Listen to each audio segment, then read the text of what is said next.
여러분 안녕하세요. 네 번째 육미호입니다. 10월 15일 방송을 시작하겠습니다.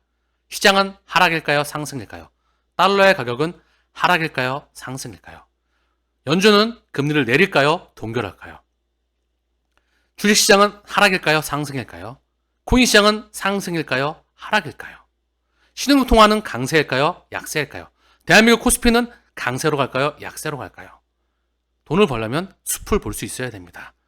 전세계 매크로 경제를 일괄되게 통찰력을 발휘해서 필터링해서 여러분들에게 안내를 해줄 수가 있어야 돼요.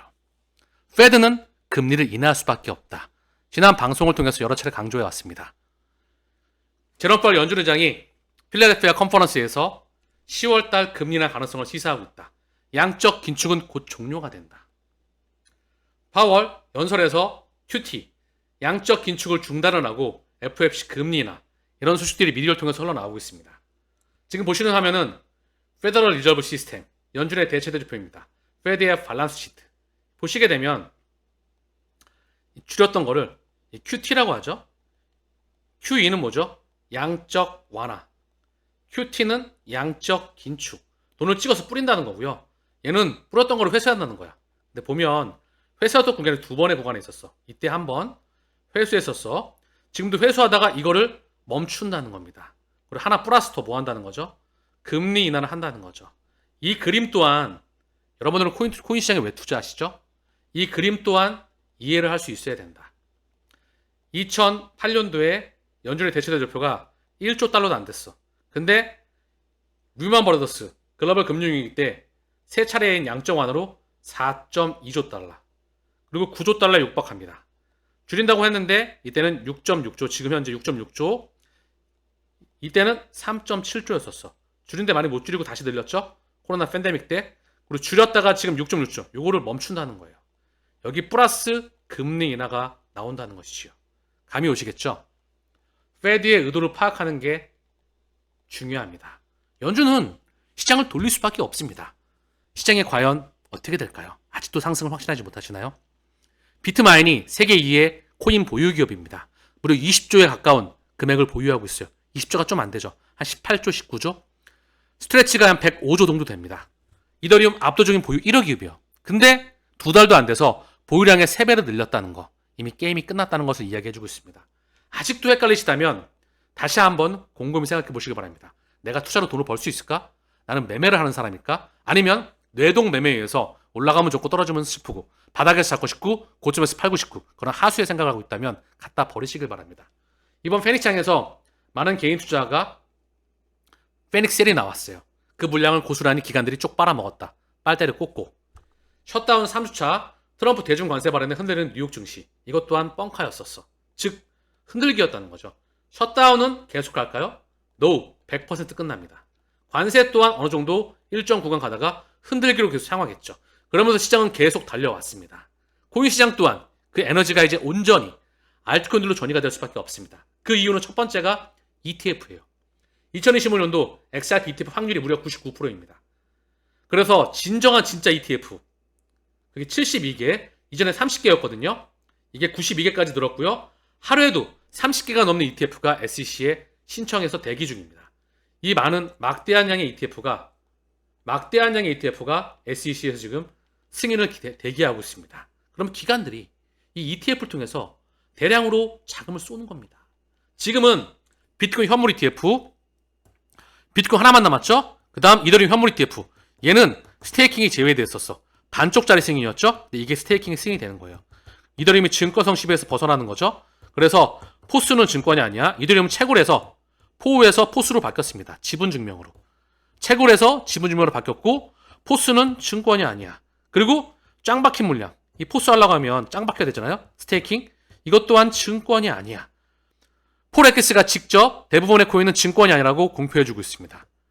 세 번째, 이제 여기에 알트코인 ETF가 대규모로 승인이 나는 겁니다. 여기에 이미 인덱스 ETF 이게 승인이 났죠. 첫 번째 가장 중요한 건데요. 크립토5 ETF 이게 바로 BTC, ETH, XRP, 솔라나, 에이다입니다. 이 5개 코인이 전 세계 5 대장 코인이에요. 이게 인덱스 코인인데 인덱스의 시대가 열렸다는 거. 시장의 문을 열어주고 있다는 거. 그 말 자체가 이게 상승과 맞물린다는 거. 어느 순간 백악관, SEC에서 이 대대적인 ETF가 쏟아져 나옵니다. 이거를 인지할 수가 있어야 됩니다. 그래야 시장의 흐름을 읽을 수가 있어요. 블룸버그의 CEO가 실물자산 토큰화의 시대는 이제 막 시작했다. 이제 막 개막하였어. 도이치뱅크에서 전 세계 중앙은행은 주요 자산으로서 비트코인을 채택하게 될 것이다. 비트코인을 시작으로 좀 전에 말씀드렸던 XRP, 이더리움, 소라나, 에이다로 확장하게 됩니다. 자, 그러면서 말레이시아 중앙은행에서 리플 XRP, 비트코인 현금 대출을 인정한다. 이런 말이 나왔었죠. 직접 그 보고서입니다. 말레이시아 중앙은행의 보고서. 여기에 XRP와 비트코인을 직접 이야기해주고 있다는 거. 비트코인이나 XRP 같은 토큰은 향후 은행 예금을 대체해서 은행 시스템 외부의 결제 수단으로 널리 사용될 수가 있다. 이 보고서도 직접 봐야 되겠죠. 하지만 유튜브에서는 한정적인 부분이 있습니다. 왜냐하면 내용을 공개하는 게 한정적일 수가 있어. 멤버십에 오시게 되면 이에 대한 확대화된 예가 자세하게 펼쳐지게 됩니다. 지금 사진도 온도, 블랙락, XRP랬죠? 시큐리타이즈. 얘네가 하나로 움직인다. 톱니바퀴 돌아가듯이 하나로 움직이는 겁니다. 이 또한 그림을 알 수가 있어야 돼. 오늘 영상으로서 온도에서 서밋을 열었는데 스피커로서 리플의 CTO였던 데이비스 조스가 직접 참여했었다. 리플에 투자하는 이유는 가치 엔트리를 구축하고 있다. 웹 3.0 이 이유여야만 됩니다. 그래서 이번 상승장에서 여기에 있는데 요 언저리에 있는데 7달러일지 너무 약소하죠. 17달러일지 40달러일지 100달러일지 그 진폭은 무척 클 겁니다. 이렇게 말하면 미치는 말 하는 사람이 있을 거야. 늘 근데 제 오래되신 분들은 저의 실력을 이미 알고 계시죠. 아마 많은 분들이 내 가치를 모르겠다고 말씀해 주시더라고. 댓글을 보게 되면. 이분이 말했던 게 다 진짜로 증명해냈는데 사람들이 모르고 지나가고 있다. 직접 원리를 아는 자만이 끝까지 갈 수가 있습니다. 제가 혼자 독백하는 게 아니고 직접 오시게 되면 알 수가 있다는 거예요. 어떻게 세상의 판이 펼쳐지고 있는지. 돈 7만 원의 가치는 영상 하나가 제공하고도 남음이 있기 때문입니다.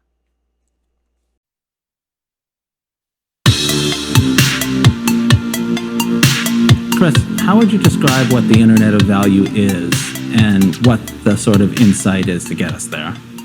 Yeah, so a lot of it came from kind of the early work you guys did with pathfinding and again having this, anything of value can be traded. That kind of was the germ of it.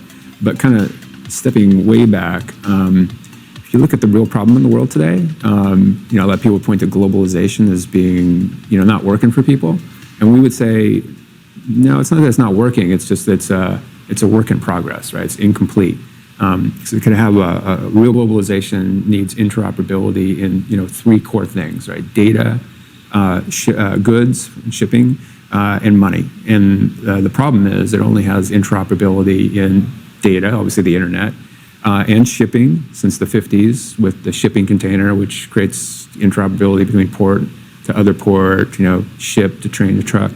But you don't have that with money. Money networks don't interoperate. And if you have that, now billions of people are onboarded into a real working, kind of system of globalization. And that's upon us. I think that's really what we're trying to build here.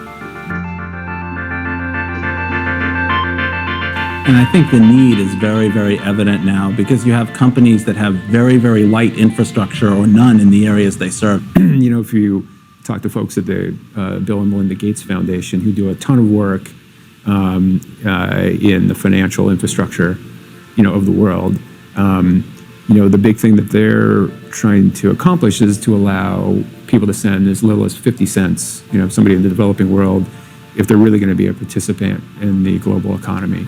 And that's just impossible today, right? I mean, it's really even impossible to send $50 from the US to Europe without it being all chewed up in fees. 50 cents is just not on the table. But in a world now, this kind of Internet of Value, combining things like ILP and XRP, that is absolutely possible. That is, so frictionless and so fast, it completely changes the economics. And then beyond, those billions of people that need to send 50 cents, think about the trillions of devices and code that needs to be able to send, 10,000th of a cent. That is also enabled through what's going on here. So pretty exciting. I think the vision is to be able to make an international payment as cheap and easy as pulling up a web page, like something that you would do without even thinking about the mechanics or the costs or who has to do what. It's just so automatic and so cheap and so scalable, and there's so many of them happening that it's almost invisible. You don't even think about doing it. Yeah, almost like the value is moving with the data, just right on top of each other.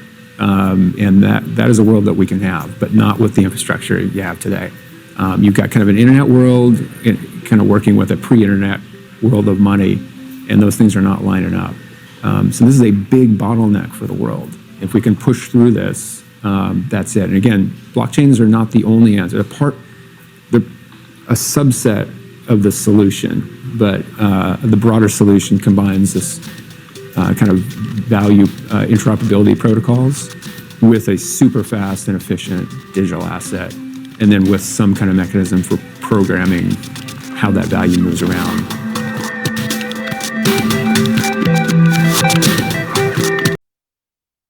Tech is coming for finance with or without blockchain.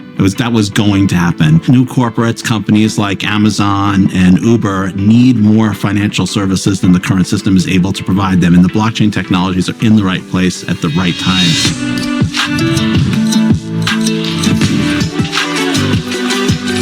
I'm David Schwartz, CTO at Ripple and co-creator of the XRP Ledger. I do think that DeFi, broadly speaking, meaning blockchain, smart contracts, and the whole ecosystem that's being built around it, is going to take a huge bite out of TradFi over the next couple of years. The big challenge is the blockchain space is going to have to produce the services that people want from the financial system. It can't just be collectibles, and it can't just be, seeking very high reward at very high risk. But I do think that we are going to see the DeFi space, especially with the tools that institutional adoption is going to provide, with assets to things like tokenized real world assets, tokenized loan and real estate portfolios. That's going to produce the products and services that people want out of a financial system.